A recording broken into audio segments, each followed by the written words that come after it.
activism begins with ACT. The Russ Belville Show features the stories of hardworking grassroots activists working for an end to prohibition in today's activist agenda. All right, folks, welcome back. It's 46 after the hour, and today we get the opportunity to talk with Tracy Ansley from Moms for Marijuana in Texas in a little segment we like to call Listen to Your Mother, which we all should do a little bit more of. Tracy, welcome to the show. Oh, boy, really? Hello, Tracy, are you there? All right, let's try that again. We're going to take a quick little break and see what we can see. Oh, my goodness. I'll be right back. 1, 2. 1, 2. 1, 2. 1, 2. 1, 2. 1, 2. Come on. Hey DJ, play the record, spin the break back to back, put my record on replay. We having fun a little, fucking with the fundamentals, fit puns and riddles. Fat love's gonna get you. We do the ritual and keep it original. My audio, digital, visual will get you in the mood. Where my jigger dick is at, it's your trigger finger cats. Murder the wax and hit him with a wicked scratch. Hello, Tracy. Hello, Russ. How are you? Hi there. Nice to get you on the line. We're speaking with Tracy Ansley from Moms for Marijuana. And in Texas, where are you in Texas, my dear? I'm close to Rockwall. Okay. I don't know where that... Where at? Sort of East Texas. Okay. All right. So East Texas. And how long have you been with Moms for Marijuana? A little over a year. Okay. So what inspired you to get involved with the group called Moms for Marijuana?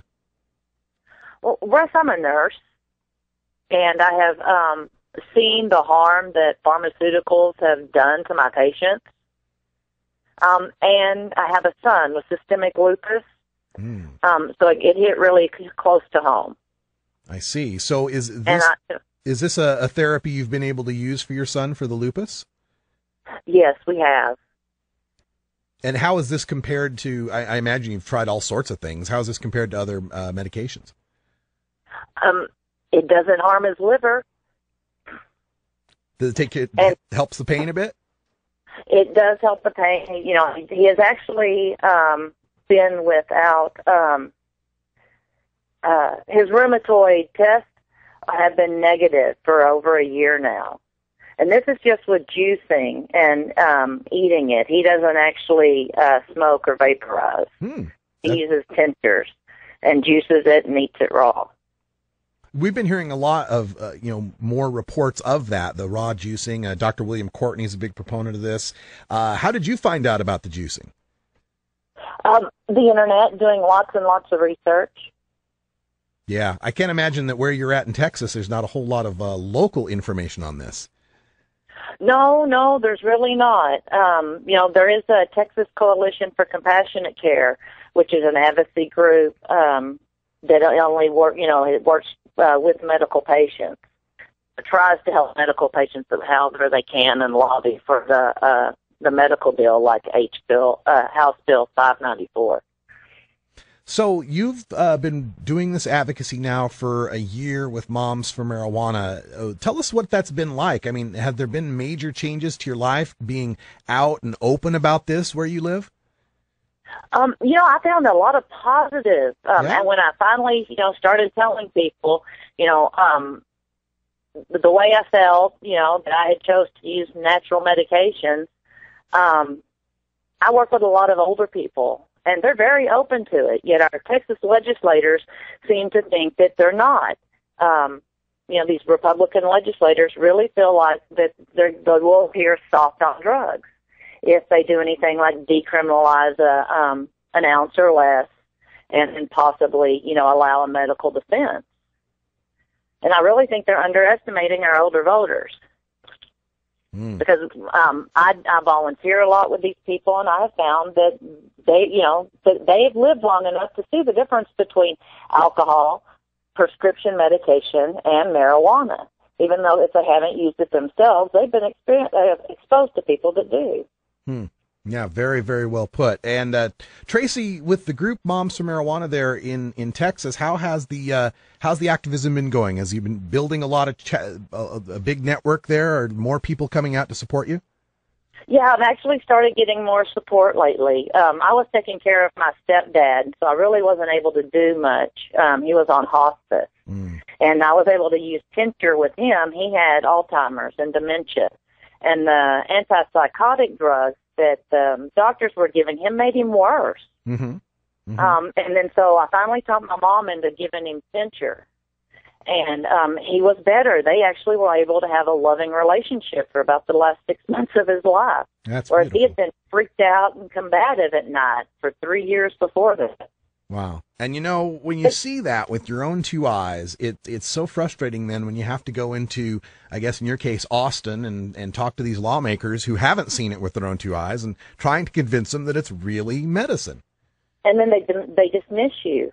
Yeah.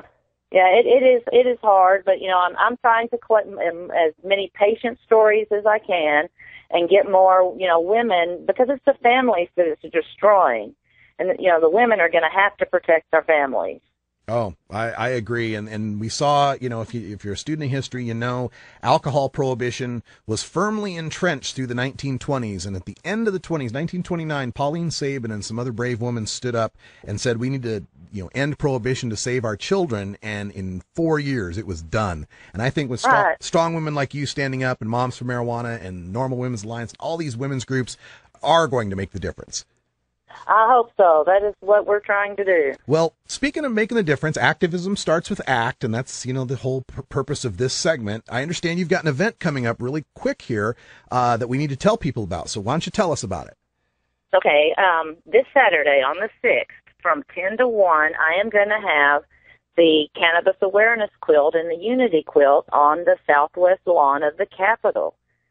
We are going to have Noel Davis, who's a public policy consultant, speak, Elizabeth Rodriguez of DSW Normal and the Normal Women's Alliance speak, and I'm going to share a little bit about what I experienced at the hearing for House Bill 184 and lobbying with our legislators, and then I've been working with the Texas Nurses Association to get us a statement of support from them.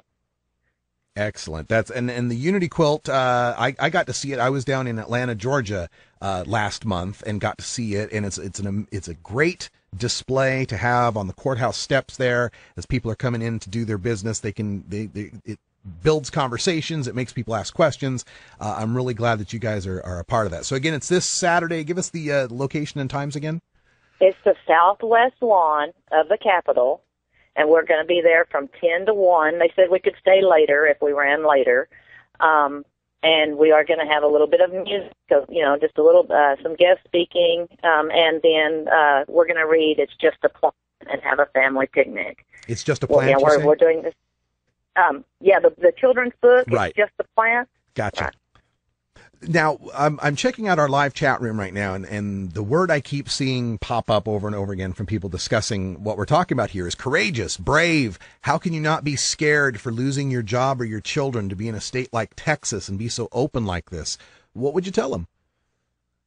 I am a little nervous about it, but we've got to speak up. It's become ridiculous. We have to speak up. I hope that I'm not going to lose my kids over it. My son is 21. I do have an almost 7-year-old daughter. And it is scary, but the damage that I have seen pharmaceuticals done in my nursing career of almost 25 years now, it far outweighs the fear that I have. The anger that I have, that we're poisoning generations of people when there's a safer alternative out there.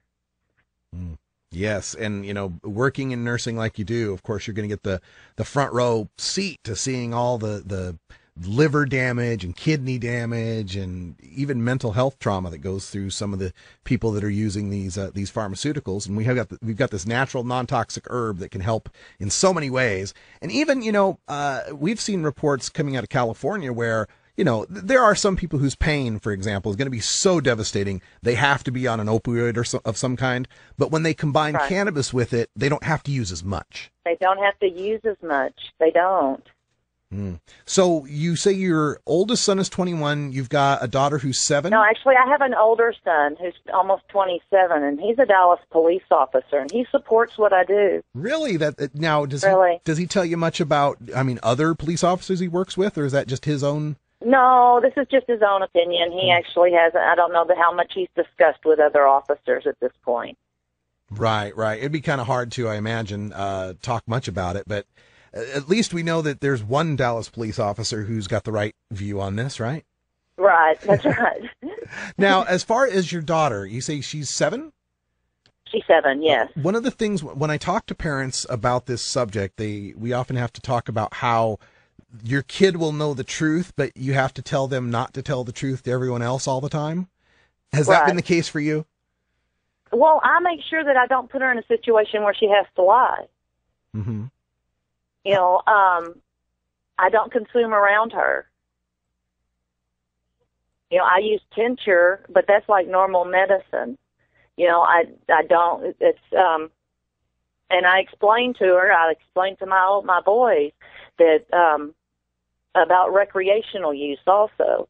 And that, I feel very strongly, that if you feel like you need to be, to get altered, that it should be done with cannabis and not alcohol. It's much safer. I would hope that they don't ever feel like they need to recreate, but Yeah. Well, you're arming him with... then so be it. That's right. You're arming him with the honest facts about that, and I think that's the best thing a parent can do. Tracy Ansley from Moms for Marijuana in Texas, before we let you go, do you have Facebook or Twitter or email or website or any of that stuff you need to tell people about? Okay, it's Dallas Moms for Marijuana on Facebook and Texas Moms for Marijuana on Facebook. And I'm Tracy Ansley at momsformarijuana.org if you want to email me. All right. Tracy. I'd like to see more of the people from DFW get active. We've actually got a small band of women going to Austin this weekend. And we're looking forward to doing some things. We're going to tie-dye some shirts and send them to Jared Allway with Safer. Oh, good.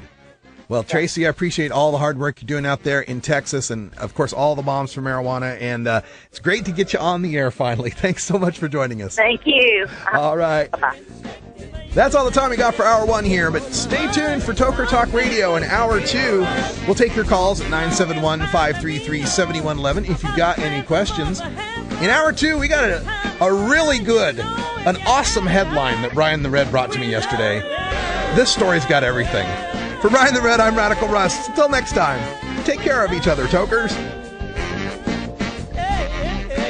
This is the Russ Belville Show.